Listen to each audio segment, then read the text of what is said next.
नमस्कार सगळ्यांना. तर फ्लाय विथ प्रतीक्षा चॅनलवर तुमचं सगळ्यांचं स्वागत आहे. तर चला आजचा स्वयंपाक, स्किन केअर आणि माझं फुल डे ब्लॉग. चला माझ्या दिवसात आपण थोडंसं डोकावून पाहूया की मी आज काय काय केलं आहे, काय काय बनवलं आहे. आणि ही रेसिपी आपल्या यूट्यूब चॅनलवर पहिल्यांदाच कोणीतरी टाकली असेल अशा पद्धतीचं जेवण.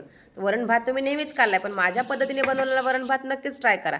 तर दिवसाची सुरुवात चिंच भिजवण्यापासून केली, कारण आज मी चिंचेपासूनच काहीतरी बनवणार आहे, कारण उन्हाळा सुरू झाला आहे. आणि उन्हाळ्यामध्ये आपल्याला खूप सारं आंबट चिंबट खावं असं वाटतं. किती लोक आहेत माझ्यासारखे ज्यांना आंबट खूप आवडतं, त्याच्यासाठी आजचा ब्लॉग आहे.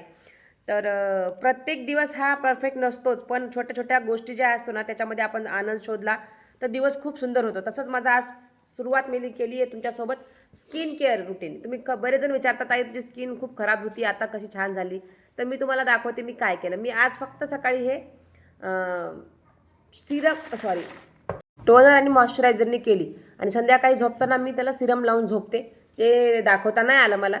तर सकाळी उठलं, आंघोळ झाली की पहिल्यांदा मी माझ्या चेहऱ्यावर मस्त टोनर लावला, आणि त्याच्यानंतर आपलं मॉइश्चरायझिंग क्रीम आहे हर्बल लाईफचं, तेच यूज करते मी गेल्या 2 वर्षापासून. तर माझी स्किन खूप छान झाली आहे आणि अँटी एजिंग होतं आहे. स्किनवर सुरकुत्या अजिबात होत नाहीत आणि दिवसभर फ्रेश वाटतं, कंटाळा येत नाही, आळस राहत नाही. तर मग मी मस्त माझं स्किन केअर रुटीन करून कुंकू लावलं, कारण कुंकू लावायची सवय दादांमुळे लागली, त्या मला बालाजी दादांमुळं. तर माझ्या आतल्या ड्रेसिंग टेबलमध्ये डोकावून बघू नका, प्रत्येकाच्या ड्रेसिंग टेबलमध्ये हीच अवस्था असते. तर मस्त मी माझं सकाळी आवरलं. अगोदर बनायचे अरे हे कसं मेकअप करताना व्हिडिओ काढायचा, पण आज मी पण शिकले. कसा वाटला माझा आजचा तुम्हाला रुटीन, स्किन रुटीनचं छोटासा मिनी ब्लॉग, तर नक्की मला कमेंट करून सांगा.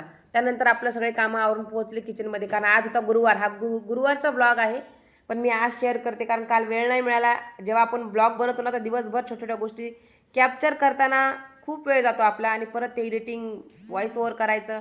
आणि आमच्या घरामध्ये सतत काहीतरी गाणे, आवाज, चार्लीचा आवाज, सगळे आवाज असतात, म्हणून मला व्हॉइस ओव्हर नंतर करावाच लागतो. म्हणून मी अगोदर चिंच भिजून घेतली ती सकाळीच एका माठामध्ये छान, कारण हे आता उन्हाळा सुरू झाला ना, पोटासाठी गार लागतं, छान असतं. त्याच्यामुळे अशा पद्धतीच्या रेसिपी दाखवणार आहे तुम्हाला मी या आठवड्यामध्ये. तर नक्की माझ्या चॅनलला सबस्क्राईब केलं तर करून घ्या, आणि बेल आयकॉनवर क्लिक करायला मात्र विसरू नका. माझ्या जेव्हा पण रेसिपी येतील तुम्हाला पहिल्यांदा दिसतील, आणि दिसल्या की तुम्ही लगेच बघायच्या आणि कमेंट करायला मात्र विसरू नका. तर मस्त मी आज बनवणार आहे घट्ट डाळ, तुरीची डाळ पण वेगळ्या पद्धतीची. तर तुम्ही अशी डाळ कधी बनवली आहे का, आणि डाळीसोबत हे कॉम्बिनेशन तुम्ही कधी खाल्लं आहे का? तर मी आज वरण भात, खट्टा फुलचू म्हणतात कुणी, म्हणतात चिंचेचा सार म्हणतात कुणी, याला सगळ्यांचं वेगळे वेगळे नावं आहेत, पण हे मी माझ्या पद्धतीने बनवते आणि खरंच माझ्या घरात सगळ्यांना खूप आवडतं आहे. तुम्ही ह्याला नॉनव्हेजसोबत ट्राय करू शकता. कुठली पण सुकी भाजी आणि भात तुम्हाला ज्या दिवशी खायचा असेल, वरण करायचा कंटाळा असेल, त्या दिवशी तुम्ही हे ट्राय करू शकता. पण आम्हाला आज वरणासोबतच खायचं होतं, कारण प्रोटीन सोर्स काही नव्हता, गुरुवार आहे म्हणून आम्ही डाळ बनवली होती. कारण रोज प्रोटीन सोर्स जाणं गरजेचं आहे आपल्या जेवणामध्ये. तिकडं मी कुकर लावून झाला होता डाळीचा, त्याच्यामध्ये हळद, हिंग, मीठ घालून 2 शिट्ट्या काढल्या फक्त, जास्त नाही शिजवायची डाळ. आणि इकडं चिंचेचा पाण्याचा सगळा रस काढला, त्यात सगळं गाळून घेतलं, काही निघतं ना त्याच्यातले काही कचरा वगैरे, तो सगळा गाळून घेऊन डाळ माझी शिजली होती, रेडी झाली होती. त्यासाठी मी मोठे 2 कांदे कापले, 10 ते 12 हिरव्या मिरच्या कट करून घेतल्या, 2 टोमॅटो, हे डाळीसाठी केली तयारी. आणि इकडं बारीक चिरलेला कांदा, 2 कांदे घातले, हिरवी मिरची, थोडंसं लसूण वाटून टाकलं, आणि त्याचा तिकडं सार तयार केला. आपला जो चिंचेचा सार भातासोबत खायला केलेला आहे तो रेडी करून तिथं ठेवला. आणि इकडच्या गॅसवर बघा मी बनवणार आहे दुधी थोडासा, कारण आज सॅलड नव्हतं, आणि मला चला काय आहे तर घरात दुधी आहे, तर तो त्याला मिठाचा दुधी बनवला मी सॅलडमध्ये खाण्यासाठी. एकीकडं दुधी आणि एकीकडं डाळ बनवायला घेतली. थोडं कन्फ्युजन होईल तुमचं, तर तुम्ही लक्ष देऊन बघितला व्हिडिओ तर तुम्हाला नक्की कळेल मी कशी कशी बनवली. आणि सिंपल पद्धतीने डाळी बनवल्यात, अजिबात ॲसिडिटी होणार नाही, काही त्रास होणार नाहीत. खूप लोकांना तुरीची डाळ खाल्ल्यावर ॲसिडिटीचा त्रास होतो, जळजळ होते, गच्च गच्च वाटतं, पण तुम्ही अशा पद्धतीने जेवण करून बघा, तुम्हाला अजिबात तसा काही त्रास होणार नाही. आणि हिंग, जिरं माझं फेवरेट आहे, तर दोन्हीमध्ये मी हे घातलं आहे, हिंग, जिरं, मोहरी.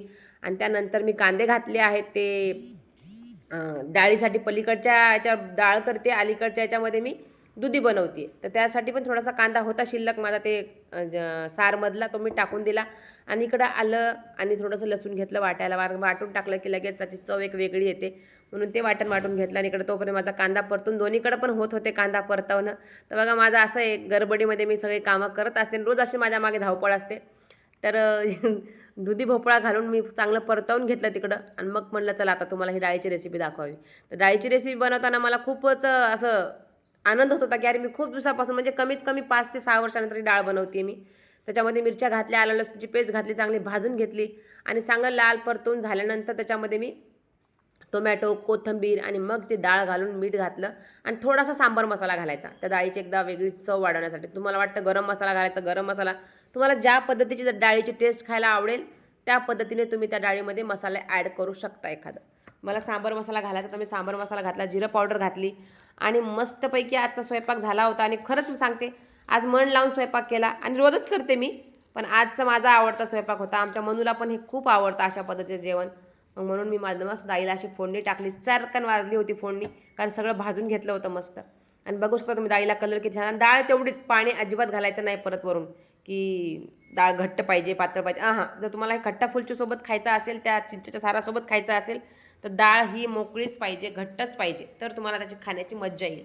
आणि म्हणलं अरे आता हे 2 केलं म्हणलं. आणि बऱ्याच जणांनी मला परवा दिवशी लाईव्हमध्ये सांगितलं होतं की ताई जवसाची चटणी बनवून दाखव. तर मला जवस चटणी मी बनवून ठेवत नाही घरामध्ये, कारण त्याच्यामध्ये लगेच आळी कीड लागते, ते वेस्ट नको. मग मी चटण्या जेव्हा पण बनवते ना, स्टोअर करून ठेवत नाही.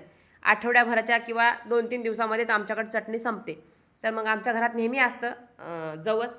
आणि जवस हे प्रोटीनयुक्त, फायबरयुक्त असतं भरपूर त्याच्यामध्ये, आणि ओमेगा 3 असतं, भरपूर गुड फॅट असतं लेडीजसाठी. ते खूप छान आहे. आणि आजकाल आपण ॲड बघतोय ना की लेडीज केसांवर टाकतात ते भिजलेलं जवस आणि असं खाली ओघळतात, आणि मग नंतर ते कुठल्या तरी फ्लिक्सचं का कुठल्या तरी कंपनीची ॲड करतात की ते तुम्ही लावा केसांना. अरे ती वरून लावण्यापेक्षा जर तुम्ही पोटातून घेतली जवस तर खूप एकदम भारी काम करते, पण ती जवस चांगली पाहिजे. मग तुम्ही जवस जवळच्या दुकानात भेटत असेल तर आणा, आणि मी आज दाखवल्याप्रमाणे तुम्ही नक्की रेसिपी ट्राय करा. तोपर्यंत माझं इकडं चिंचेचं सार रेडी होतं, त्याला फोडणी टाकायची होती. त्याच्यासाठी मी तेल ठेवलं, तेलामध्ये जिरे मोहरी कढीपत्ता आणि सुकलेल्या लाल मिरच्या आणि थोडंसं हळद टाकून त्याला तडका दिला. तर बघू शकता तुम्ही माझं सार तयार आहे. मस्त माठामध्ये त्याला ठेवलं होतं मी, आणि इतकं छान वाटतं ना, त्याचा एक वेगळा फ्लेवर येतो माठामध्ये बनवला. तर तुमच्याकडे माठ नसेल तुम्ही काचेच्या भांड्यामध्ये वगैरे बनवा, कारण चिंचेमुळे दुसऱ्या भांड्याची त्याला कळ बसते आणि ते वेगळंच चव लागते. त्याच्यामुळे तुम्ही ते ट्राय करू शकता. तर इकडे मी घेतलं बघा जवस भाजायला. माझ्या घरात जवस नेहमी असतं. 1 वाटी जवसाचं मी चटणी बनवते. जवस घेतलं ना त्याच्यासोबत बरोबर त्याचा चौथा हिस्सा तुम्ही जिरे घ्या, कारण जिऱ्याची जी टेस्ट आहे ना त्यामध्ये खूप छान उतरते. मग त्याला 1 मिनटं भाजायचे. आपल्याला जास्त वेळ भाजायचा नाही. तवा गरम झाला की 1 मिनिटात भाजून जाते जवस, आणि सतत त्याला आलटून पलटून भाजून घ्या, म्हणजे त्याचा खमंग वास येतो घरामध्ये. तुम्हाला कळतं लगेच, चटचट वाजायला लागले की जवस भाजत आलंय. कच्चं ठेवू नका, कच्चं ठेवलं ते चवच चांगलं नाही लागत. मग त्याच्यामध्ये 4-5 लसणाच्या कुड्या पण घाला, त्या पण थोड्याशा परतवून घ्या खालीवर, त्याचं मॉइश्चर सगळं घेऊन वडून तो. आणि तुम्हाला वाटतं तर मीठ पण त्यात लगेच घाला, तर स्टोअर करायचे असेल तर. तुम्हाला जर स्टोअर करायची नसेल तुम्ही नंतर वरून पण मीठ घालू शकता. आणि मस्त थंड होऊ दिलं. थंड झालं की त्याला लगेच मिक्सरच्या भांड्यामध्ये घेतलं. लाल तिखट, मीठ फक्त एवढं घालून मी मिक्सरमधून फिरवून घेतलं, आणि असली जबरदस्त चटणी झाली. ती भाताबरोबर तर काय लागत होती.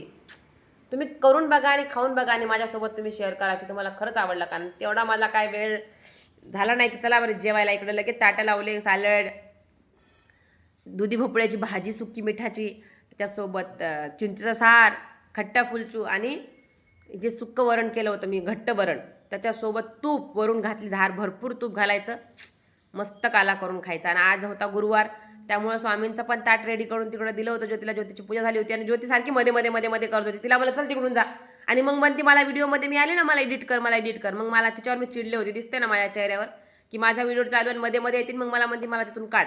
तर हे मला जमत नाही. त्यामुळे तिच्यावर मी रागवली होती, कारण माझं जेवणाचं पण चालू होतं, मला सगळं करायचं असतं. इतकं भारी वाटत होतं ना, काय सांगू तुम्हाला. असं स्वतःलाच असं म्हणत होते, क्या बात आहे अंबिका, बहुत अच्छा खाना. बघा तुपाची धार, सतत तूप टाकून टाकून मस्त जवस मिक्स करून करून मी खाल्लं. जेवण आजचं खूपच सुंदर झालं. आणि आज विकास सर आमचे जेवलेच नाही, कारण त्यांनी एवढे रताळे खाल्ले होते एअर फ्रायमध्ये भाजलेले की त्यांना भूकच लागली नाही. म्हणून ते म्हणले मी संध्याकाळी खातो. मग त्यांनी गरम गरम नाही खाल्लं, गार गार खाते संध्याकाळी, त्यांनी खाल्लं असो. पण मी माझं मस्त एन्जॉय केलं. गरम गरम झालं तर मी, मनू, आम्ही ज्योती, आम्ही 3 जण जेवायला बसून आम्ही मस्त खाल्लं. माझ्यासारखं कोण आहे त्याला असं आवडतं चांगलं आंबट चिंबट असं मस्त बोटं चाटून खायला? नक्की कमेंट करायला विसरू नका. आणि जवसाची चटणी तर काय सांगू तुम्हाला.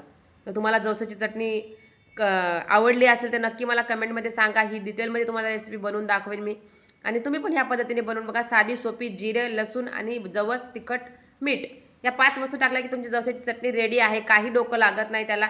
पण फ्रेश बनवून खावा, स्टोअर करू नका. जी स्टोअर करून ठेवली त्याची चव वेगळीच असते, आणि जेव्हा तुम्ही असं बनवली लगेच 8 दिवसात खाल्ली त्याच चटणीची चव वेगळी असते. तर नक्की ट्राय करा, आणि मला पण सांगा तुमची चटणी माझ्यासारखी बनली का, तुम्हाला आवडली का. बऱ्याच लहान मुलांना चटणी डब्याला पण देता येते, पोळीसोबत खाता येते. सकाळी सकाळी गडबड असते आईंना, तर 1 आठवडा शेंगदाण्याची चटणी, 1 आठवडा जवसाची चटणी, 1 आठवडा तिळीची चटणी, ह्या सगळ्या चटण्यांसोबत तुम्ही मस्त एन्जॉय करू शकता. आणि देवाची पूजा पण झाली होती अगोदरच, त्याचा व्हिडिओ काढला पण तो व्हिडिओ गेला मागे. तर आज गुरुवार, तर स्वामींची पूजा करून झाली, स्वामींना नैवेद्य लावलं वरण भाताचं. जे आम्ही करतो घरामध्ये तेच नैवेद्य असतं, पण रोज मी ब्लॉगमध्ये टाकत नाही. ते आज गुरुवार होता म्हणून मला चला स्वामींना पण आपल्या ब्लॉगमध्ये घेऊ. आणि इकडं बघा आमची मनाली, आमचं सगळ्यांचं जेवण झालं होतं पण हिचं काही जेवण संपत नव्हतं. मम्मी थोडा एक घास भात आणि ते सार टाक, थोडंसं एक घास भात आणि सार टाक. हे सगळं झाल्यानंतर मस्त आम्ही मूवी बघितला. काल कुठला मूवी आहे नक्की कमेंट करून सांगा. त्यानंतर आम्ही गेलो डीमार्टमध्ये बरं का तेल आणायला, कारण सगळ्यांचं चाललं होतं तेल महाग होणार आहे म्हणून आम्ही तेलाचा डबा आणायला गेलो. डबा आणला पण आणि आम्हाला छान डबा मिळाला. आणि डीमार्ट मध्ये प्रत्येकाच्या हातात तेलाचे डबे दिसत होते म्हणून आम्ही हसत होतो. आणि डीमार्टला गेल्यानं मला एक माझी सबस्क्रायबर भेटल्या, ताई धनश्री ताई, आणि त्यांनी मला तिथं बोलल्या, इतकं भारी वाटलं ना काय सांगू तुम्हाला. तर थँक्यू धनश्री ताई. तर त्याच्यासोबत मला व्हिडिओ करायला लाज वाटते. कसं ना अजून मी तेवढी हे नाही झाले की मला पब्लिकमध्ये व्हिडिओ करायला वगैरे कॉन्फिडन्स नाही आहे एवढा. मी जेव्हा एकटी असते तेव्हाच ब्लॉग बनवते. त्यानंतर आम्ही खाली पार्किंगला आलो आईस्क्रीम खाऊन, आणि माझ्याकडे आईस्क्रीम होतं याला द्यायला बाळाला, या काहीच नव्हतं. मग त्याला मी थोडंसं आईस्क्रीम दिलं तो पळून गेला. तर घरी आलो मस्त आणि सगळं सामान काढलं. आजचा ब्लॉग असा होता. कसा वाटला